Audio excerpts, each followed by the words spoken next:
ప్రకాశం జిల్లా దర్శి పట్టణంలోని బంగారమ్మ బావి వద్ద వెలిసిన శ్రీ వీరబ్రహ్మేంద్ర స్వామి దేవస్థానంలో ఈ నెల 26వ తేదీ ఆదివారం ఆరాధన మహోత్సవం ఘనంగా నిర్వహించనున్నట్లు ఆలయ ధర్మకర్త కె విజయలక్ష్మి తెలిపారు. ఈ సందర్భంగా ఆమె మాట్లాడుతూ ఆదివారం ఉదయం శ్రీ వీరబ్రహ్మేంద్ర స్వామి వారికి ప్రత్యేక హోమాలు, స్వామివారి స్తూపానికి పంచామృత అభిషేకం నిర్వహిస్తారని తెలిపారు.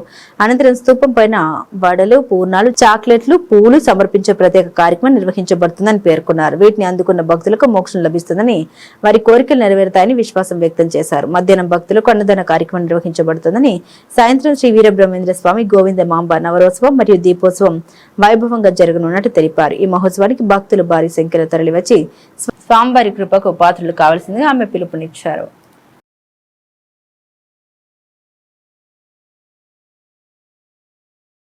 డిటీవీ ప్రేక్షకులకు నమస్కారాలు. రేపు శ్రీ వీరబ్రహ్మేంద్ర స్వామి ఆరాధనా మహోత్సవాలు మన దేవాలయంలో జరగబోతున్నాయి.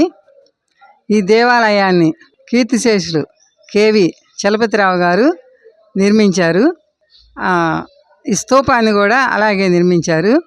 రేపు ఆరాధన సందర్భంగా ఉదయం పూట హోమాలు, తర్వాత ఈ స్తూపానికి అభిషేకాలు, పంచామృత అభిషేకాలు, తర్వాత గారెలు, పూర్ణాలు, చాక్లెట్లు, పూలు ఆ స్తూపం మీద నుంచి పోస్తే మహిళలందరూ దాన్ని ఒడిలో పట్టుకొని దాన్ని స్వీకరిస్తారు. దానివల్ల వాళ్ళకి సంతానం కానీ శుభాలు కానీ జరుగుతాయని ఇక్కడ అందరి నమ్మకము. అలా జరుగుతుంది. ఆరాధన మహోత్సవాలు కూడా బాగా జరుగుతాయి. తర్వాత మధ్యాహ్నం అన్న సంతర్పణ జరుగుతుంది. సాయంత్రం శ్రీ వీరబ్రహ్మేంద్ర స్వామి గోవిందమాంబల నగరోత్సవం, దీపోత్సవము జరుగుతున్నది. కాబట్టి భక్తులందరూ ఈ కార్యక్రమంలో పాల్గొని విజయవంతం చేసి ఆ స్వామివారి యొక్క ఆశీస్సులు, కృపాకటాక్షాలు పొందాలని కోరుతున్నాము. శ్రీ వీరబ్రహ్మేంద్ర స్వామివారు త్రికాలజ్ఞాని. ఈ కాలంలో అందరూ కూడా ఈ స్వామి చెప్పినట్లే జరుగుతున్నాయి, ఆ బ్రహ్మంగారు చెప్పినట్లే జరుగుతున్నాయని అందరి నోళ్ళల్లో కూడా బ్రహ్మేంద్ర స్వామి నాంతున్నారు. ఆయన్ని సేవించిన వాళ్ళకి తమ కోరికలు తీరటం ఒకటి, మోక్షం సంపాదిస్తున్నారు. ఆయన కాలజ్ఞానం చెప్పే సమయంలో ఈ ప్రళయాలన్నిటిని గురించి చెప్తూ ఉన్నప్పుడు అప్పటి భక్తులు చాలా భయపడిపోయారు. ఈ ప్రళయాలు వస్తే ప్రజలు ఎలా సుఖంగా జీవించగలుగుతారు స్వామి, ఈ ప్రళయాల నుండి తప్పించుకునేది ఎలాగా అని ప్రశ్నించినప్పుడు స్వామివారు ఒక మహామంత్రం చెప్పారు.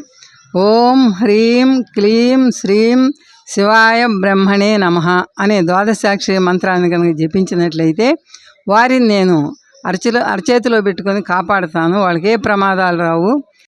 ఇరుముడులు కట్టుకుని బ్రహ్మంగారి దీక్ష తీసుకున్నటువంటి స్వాములందరూ ఈరోజు దీక్ష తీసుకొని బ్రహ్మంగారి మఠానికి ప్రయాణించి రేపటికి చేరుకుని అక్కడ ఇరుముడులు సమర్పించి మరలా గుడికి వస్తారు.